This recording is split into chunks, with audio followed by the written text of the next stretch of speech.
நாராயணியமமிர்தம் தசகம் 62. இந்திரயாகம்.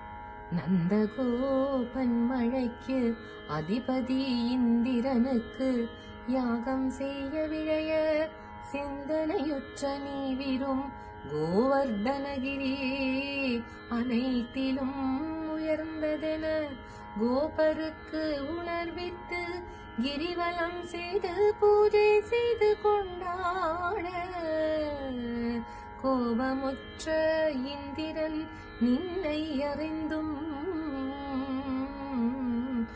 சினந்து வந்தனன் குருவாயூர் தன்னிலே குடிகொண்ட மன்னனே குருவாயூரப்பனே தீராத நோய் தீர்த்து வாராமல் காப்போ